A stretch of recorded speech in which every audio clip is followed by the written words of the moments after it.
Hello friend, नमस्कार और आदाब दोस्तों। मैं यूएस खान और आप देख रहे हैं एस टी न्यूज़ टीवी। जैसे कि आप जानते हैं कि आदर्श क्रेडिट कोऑपरेटिव सोसाइटी से जुड़ी हर एक जानकारी हम आपको देते हैं। तो दोस्तों, ऐसे ही तमाम सोसाइटियां और चिटफंड कंपनियां जिनकी न्यूज़ हम अक्सर देते रहते हैं। दोस्तों, हमने एक न्यूज़ पीएसएल इंडिया लिमिटेड पर डाली थी कि पल्स की प्रॉपर्टी पर दाऊद का कब्ज़ा। तो उस पर आदर्श क्रेडिट कोऑपरेटिव सोसाइटी के निवेशक प्रिंस साहब का एक हमारे पास कमेंट आया। उन्होंने कहा कि Adarsh credit cooperative society multi state limited Ahmedabad और इसी तरह की अनेक क्रेडिट सोसाइटियों और चिटफंड कंपनियों की नकली और चल अचल संपत्तियों पर राष्ट्रभक्त देसी दाऊद गैंग का कब्ज़ा। जी हाँ दोस्तों, हमने वहाँ पर ओरिजिनल दाऊद इब्राहिम के बारे में बताया था कि ये 10 साल के इतने लंबे टाइम के अंदर जो प्रॉपर्टी पीएसएल की थी वो नहीं बिक पा रही थी। उसका मेन कारण क्या था और क्यों इतनी सस्ती मोली बेची गई, तो वो सब कारण हमने उसमें बताया था कि किस तरीके से भू माफियाओं का इनकी प्रॉपर्टियों पर कब्ज़ा है और किस तरीके से अपनी मनमर्जी से इसको बेच रहे हैं और किस तरीके से ये दबाव इस वक्त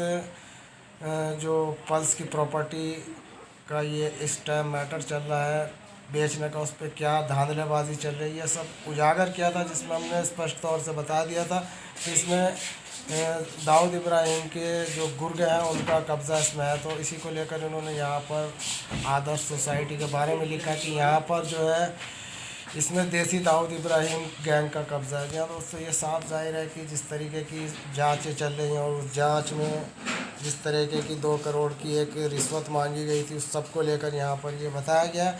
अगला कमेंट हमारे पास मसीत अली का है। उन्होंने उन्होंने कहा है कि चोर चोर मोसेरे भाई, यहाँ तोसेरे कुएं में भांग पड़ी है।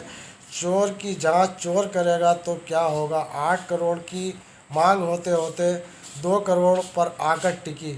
नाम कैसा और काम कैसा, ऐसे ही तो सबका विकास होगा। जी हाँ दोस्तों, ये कमेंट भी इन्होंने जो दिया है इस वीडियो पर दिया है, जिस पर हमने लिखा था कि आदर्श क्रेडिट कोऑपरेटिव की जांच दोबारा की जाएगी, क्योंकि वो जो जांच चल रही थी उसमें कुछ रिश्वतखोर कोई ऑफिसर थे, उनके द्वारा वो जांच चल रही थी। तो उस पर ये हमने वीडियो डाली थी। अगला कमेंट हमारे पास धर्म राम का है। धर्म राम जी का कहना है कि मान्यवर कृषि मंत्री नरेंद्र सिंह जी तोमर साहब, आपसे हाथ जोड़कर नम्र निवेदन है कि आदर्श क्रेडिट सोसाइटी को रेगुलेटर करें, क्योंकि सर भूतकाल में जिन सोसाइटियों का लिक्विडेटर सरकार ने किया था उन सोसाइटियों के निवेशकों को 10 वर्ष हो गए हैं, लिक्विडेटर 1 रुपया का भुगतान नहीं कर सका है। इसलिए सर गरीबों के हित में निर्णय लेते हुए आप आदर्श सोसाइटी को दोबारा चालू करें। सर, इसमें 21 लाख गरीबों का पैसा जमा है। सर, सभी गरीब बर्बाद हो जाएंगे और बहुत बुरा हाल है। इसलिए सर, आप आदर्श सोसाइटी से लिक्विडेटर को हटाकर उस पर प्रशासन नियुक्त करके रेगुलेट करके भुगतान चालू किया जाए। तो दोस्तों, धर्म राम जी का जो ये कहना है, धर्मा जी का, और ये इनका अकेलों का ही कहना नहीं है, न जाने कितने सैकड़ों की तादाद में हमारे पास ऐसे कमेंट आते हैं जिनमें केवल यही कहा जाता है कि लिक्विडेटर को हटाकर प्रशासन नियुक्त करें और निवेशकों का भुगतान चालू करें। तो ये इनकी जो एक बड़ी मांग है निवेशकों की कि सोसाइटी को दोबारा चालू करें, तो शायद कहीं ना कहीं ये जानते हैं कि आदर्श क्रेडिट सोसाइटी गलत जांच के चक्कर में पड़ गई है, जबकि सोसाइटी एक बहुत सही तरीके से अपने काम को अंजाम दे रही थी। ये सब जानते हैं अच्छी तरीके से। तो यहाँ पर इन निवेशकों ने इन्हीं सब बातों को दर्शाया है और पुरजोर कोशिश की जा रही है, एड़ी चोटी का जोर लगाया जा रहा है आदर्श क्रेडिट सोसाइटियों के निवेशकों का और एडवाइज़रों का कि किसी तरीके से आदर्श सोसाइटी का काम फिर से एक बार चालू हो जाए और इस पर लगे सारे प्रतिबंध हट जाए। लेकिन दोस्तों, अंधेरी नगरी चौपट राजा वाली यहाँ पर कहावत है। निवेशकों की 1 लाख जाने कितनी दुहाइयाँ ये अपने ट्विटर के माध्यम से नरेंद्र मोदी जी को दे चुके हैं, जो कि पूरे भारतवर्ष के प्रधानमंत्री हैं। उनके पास इनके ट्विटरों की भरमार जा रही है, यहाँ तक कि उनके द्वारा लिखे जा रहे चिट्ठी पत्र जा रहे हैं उनके ऑफिसों पर, लेकिन वहाँ पर कोई इन निवेशकों के लिए रिप्लाई नहीं आ रही। इसकी वजह क्या है कि इकलौता आदर्श क्रेडिट सोसाइटी ही थोड़ी है जो कि ऐसे जालों में फांसी है सरकार ने।